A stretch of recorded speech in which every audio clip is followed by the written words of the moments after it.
خب برای درست کردن کیک موزی، کلا برای درست کردن هر کیکی قبل از اینکه کیک رو درست کنی باید قالبش رو از قبل آماده کنی که حالا میتونه قالبی باشه که قبلا کره زدی یا از این کاغذهای روغنی گذاشته باشی و آماده باشه برای گذاشتن تو فر.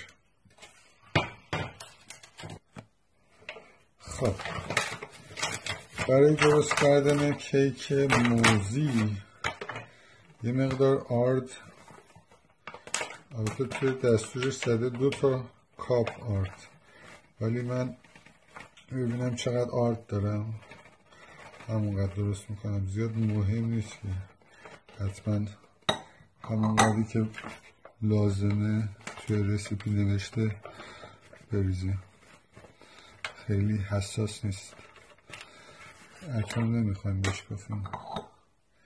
این یه دونه،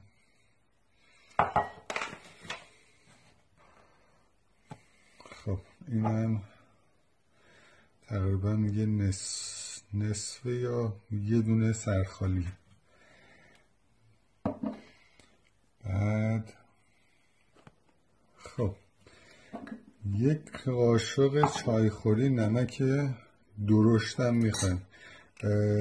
فقط مسئله اینه که نمک باید حتما نمک دانه درشت باشه، چون اصلا مزهش در واقع خیلی تغییر میکنه نمک دانه درشت یا نمک ریز. اگه نمک دانه درشت نداشتیم زیاد نمک نریزیم چون خیلی شور میشه، بد مزه میشه. در حد همینقدر یه قاشق چایخوری نمک دانه درشت میریزیم. بعد این هم دارچینه، حدودا نصف قاشق چایخوری هم دارچین میریزیم.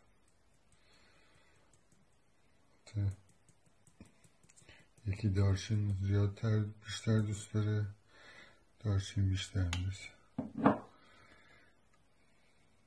اینم از این. بعد حدودا 1/4 قاشق چایخوری هم هل، که من چون هل زیاد دوست ندارم کمتر میریزم، در حد سر قاشق که فقط یه ذره عطر بگیره.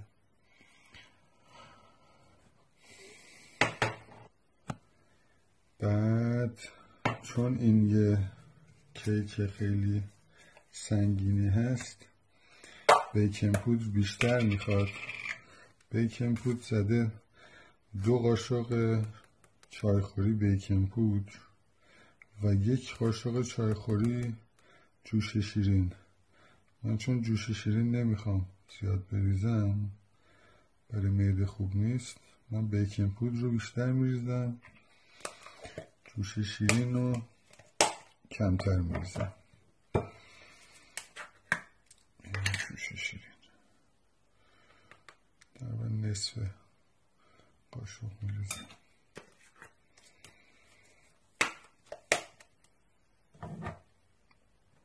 اینا رو که ریختیم همه رو با هم دیگه قشنگ مخلوط میکنیم. لیسک ندارم، با همین قاشق مخلوطش میکنیم. یکم دارچینش رو بیشتر کنم شاید بهتر باشه.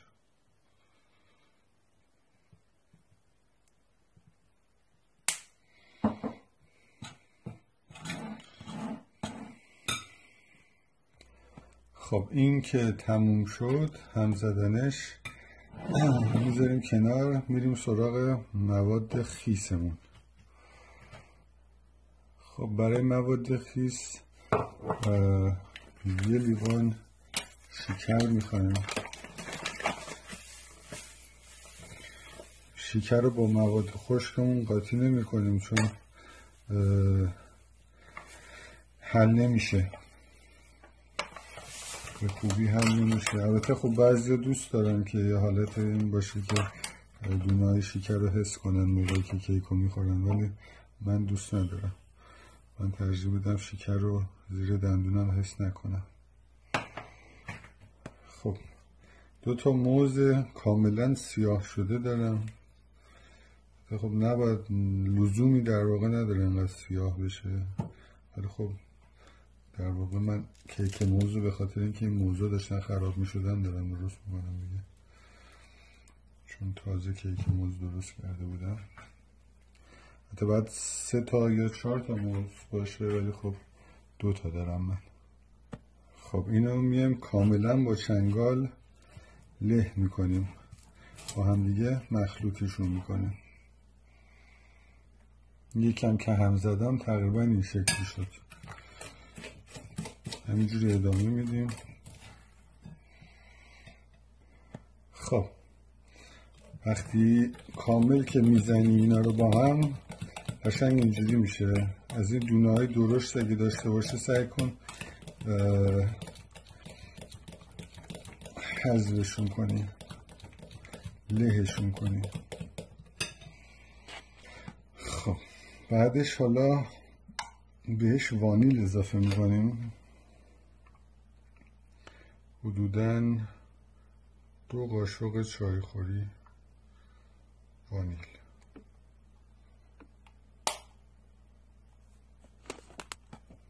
سه تا هم تخم مرغ میزنیم. بهتر تخم مرغا قبلا از یخچال در آورده باشیم که دمای محیط رو گرفته باشه، خیلی سرد نباشه.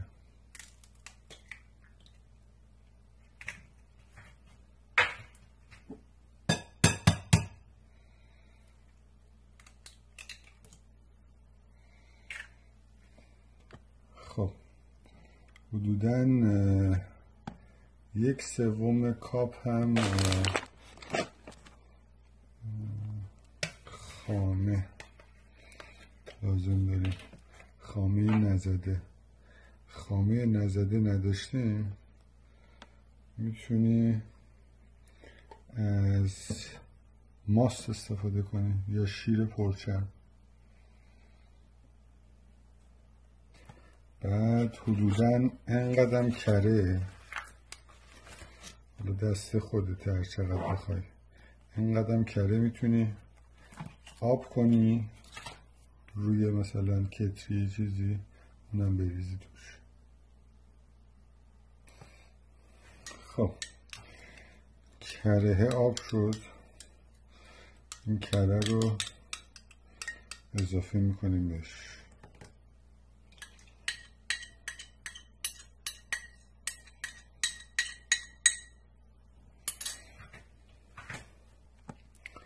خب اینا رو قشنگ با هم مخلوط میکنیم که یه ترکیب همگن رو بده. و من چون زیاد حوصله ندارم از همزن استفاده میکنم، ولی الزامی به استفاده از همزن نیست. بعدم این که قبل از این که همزن رو استفاده کنم اینو باید بذارمش روی یه پارچه چیزی که اینجا چون دیر وقته سرصداش همسایه‌ها رو اذیت نکنه.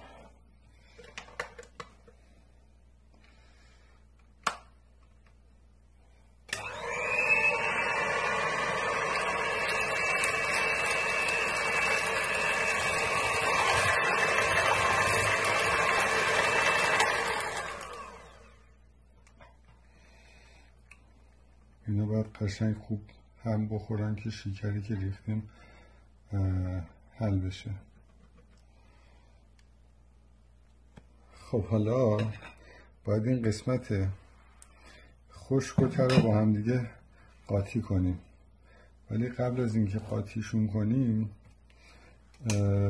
یه مقدار گردو هم من میخوام بریزم توش که خوشمزه تر بشه.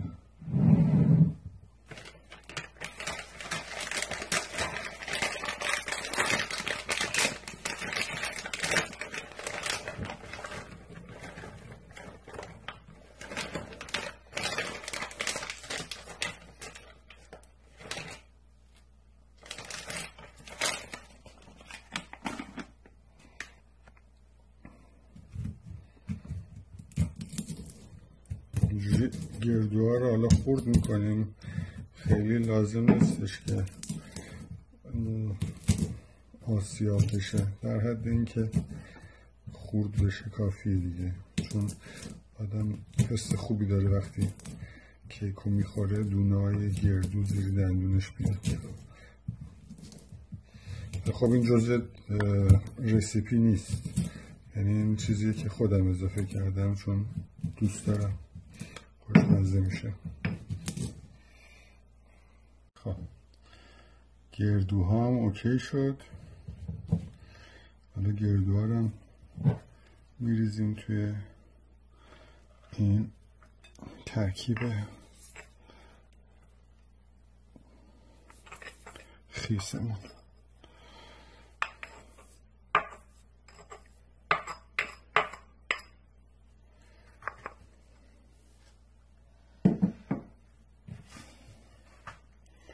خیلی خوب، حالا وقتشه که اینا رو با هم دیگه قاطی کنیم. اول این گردوها رو من هم بزنم.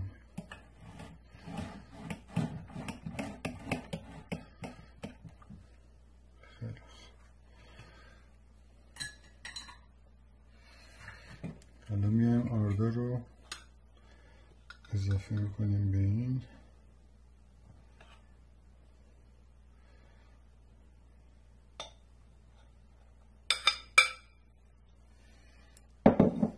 و به صورت دورانی هم میزنیم.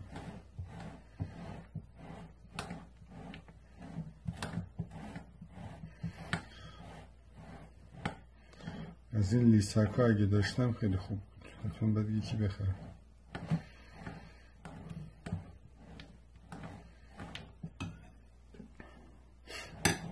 خب انقدر هم میزنیم که دیگه آرد سفیدی نبینیم توی ترکیب، زیاد هم نمیزنیم که همه بیکینگ پودرمون هدر بره.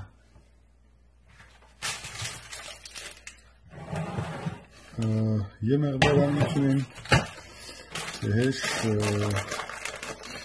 نارگیل هم اضافه کنیم، نارگیل خوش شده یا پودر نارگیل، هرچی که خواسته باشه.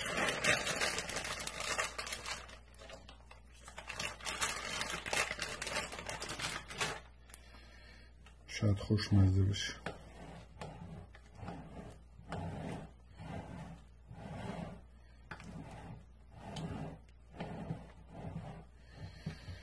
البته میتونیم روش هم بپاشیم.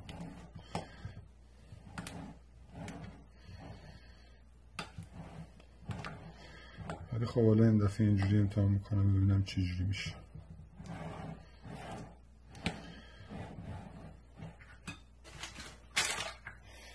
خب فر رو از قبل باید گرم کرده باشیم، من یادم رفت انجام بدم، ولی خب فر برقیه خیلی سریع دماش میره بالا تا وقتی که ما بریزیم توی قالب یکم حباباش بره اونم آماده میشه.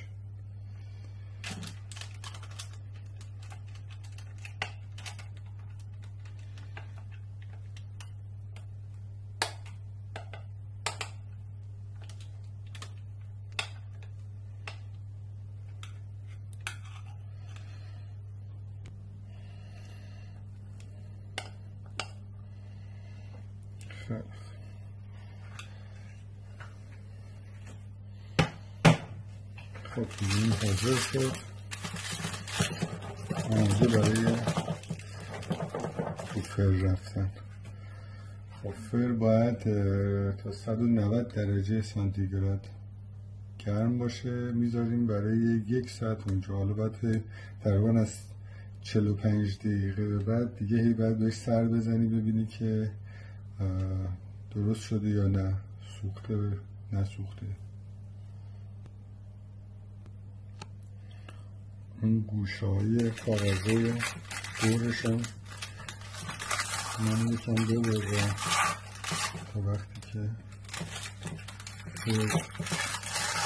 داغ میشه.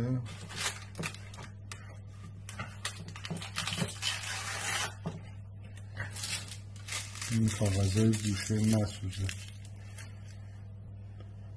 خب دمای فرد رسید به دمای لازم. بریم که بذاریمش توی فر.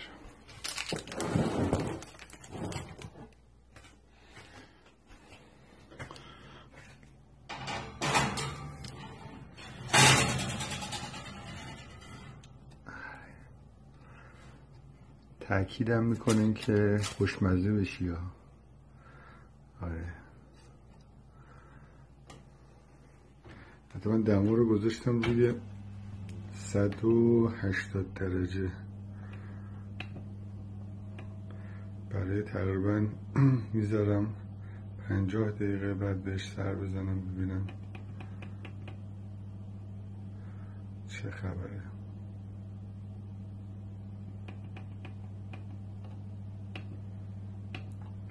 حالا دیگه به قول ایتالیایی ها اسپریامو بینه. خب 2 دقیقه از اون 50 دقیقه مونده. کیک تقریبا کامل پف کرده. حالا دیگه تست میکنم ببینم که درست شده یا نه.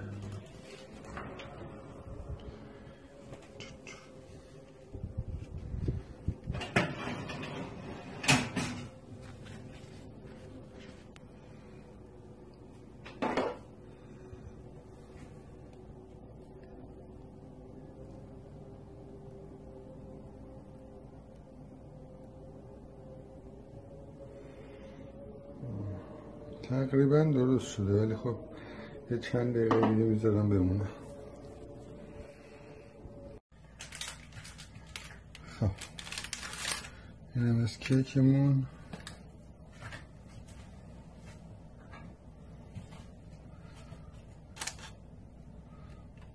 به نظر میاد که کاملا پخته.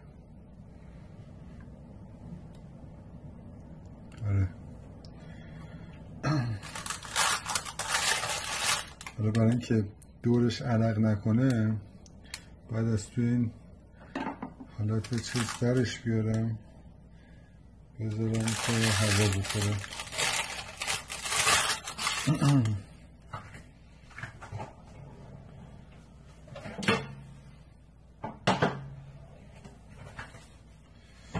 یه سینی رو برمیداریم.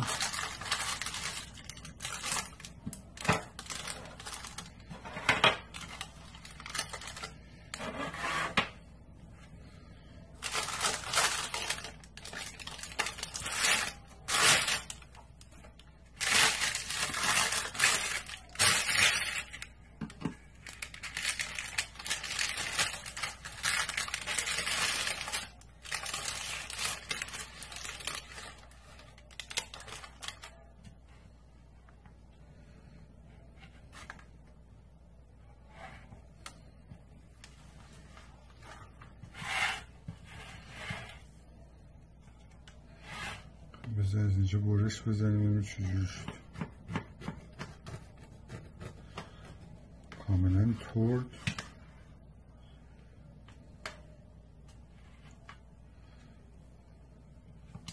بله وسطش هم کاملا پخته.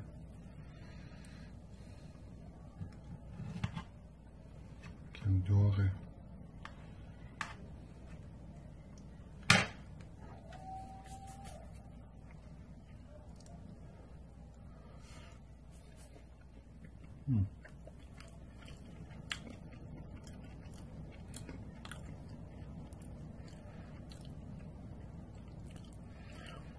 بدون نارگیل خوشمزه تر در می اومد، ولی خب اینم بازم خوبه.